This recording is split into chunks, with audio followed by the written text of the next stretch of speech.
Hello and welcome to another edition of SVG's on the Hardwood series. We have yet another NBA team with a pretty illustrious history in the league. I am pleased to welcome Michelle McComas. She's the Senior Director of Entertainment and Events for the Chicago Bulls. Michelle, first of all, hope you're safe. Hope you're staying healthy. But first of all, how is the team doing? How is everything in Chicago? We're doing great. We've definitely had to make some adjustments not having any fans this season, but of course our team, banded together and really worked to, make the adjustments we needed to do and keep it moving. Exactly. The team's making adjustments on the floor to keep winning games, and you guys are doing the same up in the control room. So take me up there. What's being shown on the video board in the United Center, and what's being shown for the players that are on the floor? Yeah, sure. So I don't know if you knew, but if you know, but last year we got a new scoreboard. So, last year we were implementing new stats and new technology and new graphics and new video features to showcase our new toy. Mhm. But so even going into this season, we're still fine tuning how the stats are being displayed, the replays coming up as quick as the team wants them. Multiple replays. This year, without any fans, it's about highlight packages, which the players love to watch during our sound check and rehearsal, and of course maintaining our traditional elements like our running of the bulls, intro. So maintaining a consistent experience has been is an important goal for all of us, and for the team. So those traditions are important. We're even more coordinated with broadcast, now this year. So our theme night graphics, we just had MLK Day, Mhm. elements, the BMO, it presents our Show Your Sign tunnel where the players run out. We have Benny the Bulls fan cave. Yep. So we've got a moment every single game that is on broadcast. So really coordinating all of those things, ball presenters. But so obviously music is first and foremost, very important. Audio is very important for the players these days. So, when we can sync up some visuals with that music, that really supports the team and their home court advantage. So, pumper videos, graphics, like we've had all of that created since our new scoreboard last season. So we're maintaining all of that. We're still making noise and, Right.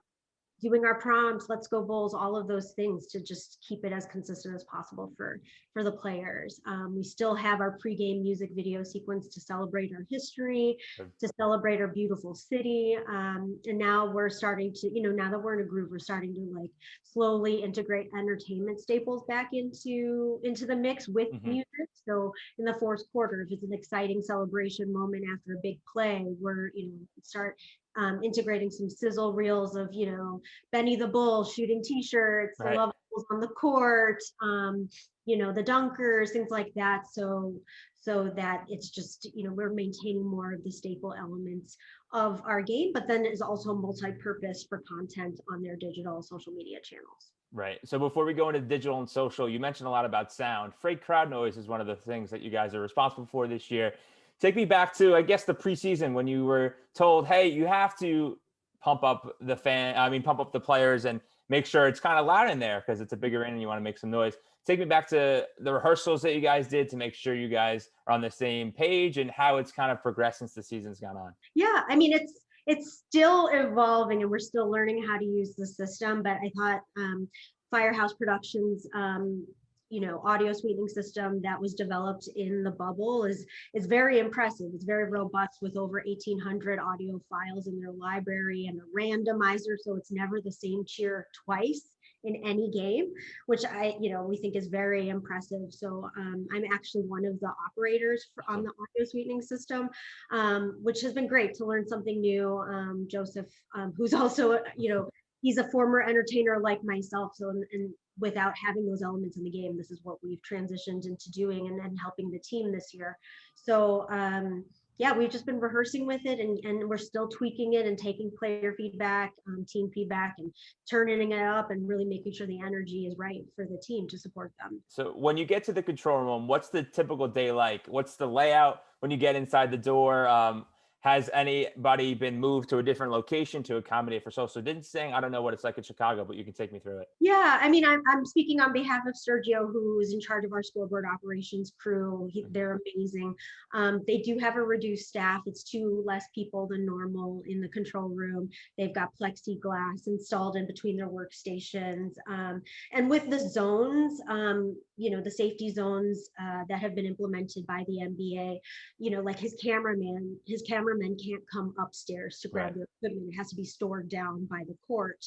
So that's a big change. Like our headsets are, our ClearCom has to be, sort of put in a neutral area where all of us can kind of grab them. Whereas it used to be in the audio room inside the control room. And we're just in general trying to limit, people going in and out of there.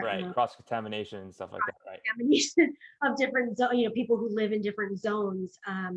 So we all have new headsets, our own, they have new keyboards and mice in there. So all the masks and gloves and wipes everywhere. So, and then, their door stays open for airflow. So they've definitely taken all the precautions. That's good to hear. Back to the content front. What are you guys doing to give fans something to look forward to when they're sitting on the couch? They can't be courtside or in the arena, but you guys are doing some cool stuff on the phone and on the mobile app. You can take me through it. Yeah, it's called Home Court. It's our new game day feature in the Bulls app.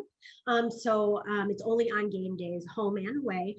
And overall, our digital team's goal is to try to replicate the experience of coming to the game at the United Center as much as possible. So they're featuring behind the scenes content like player arrivals, shoot around.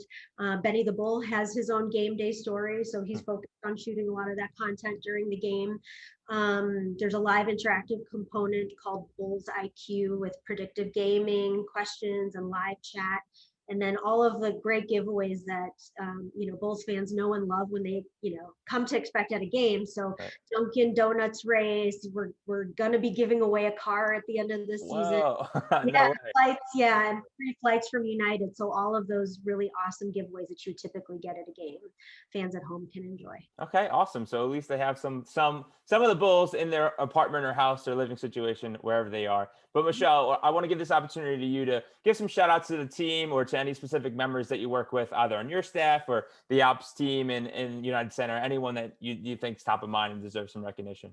Yeah, I mean, I want to shout out the entire team, my crew, Sergio's crew, building operations, Rachel, UC Tech. We have had to learn and adjust a lot. We went from, a huge milestone in our careers with All-Star just a year ago. Right. Not having any fans at all in the building. So it's been a huge roller coaster, if you can imagine. So I'm just proud of our entire team and in general, I mean, our show isn't as robust as it typically is, but we're learning new processes, implementing new processes. There's constant pivoting around COVID rules. So I just, again, really want to shout out my team, particularly our game director, Mike, Lena, Todd, just like learning, we have to relearn how we do things. Right. Conversions, we have to stick around post game after the players leave to move the cars, the Kia and Lexus cars in and out of the building. It's just, everybody's doing new and different things. And I'm just proud of everybody and thank everybody. The highs and lows and ebbs and flows of live production, right? So it's quite incredible what you guys are doing over in the Windy City. Keep up the great work, Michelle. Thank you for joining us and hope to see you down the road sometime soon. Thanks for having me.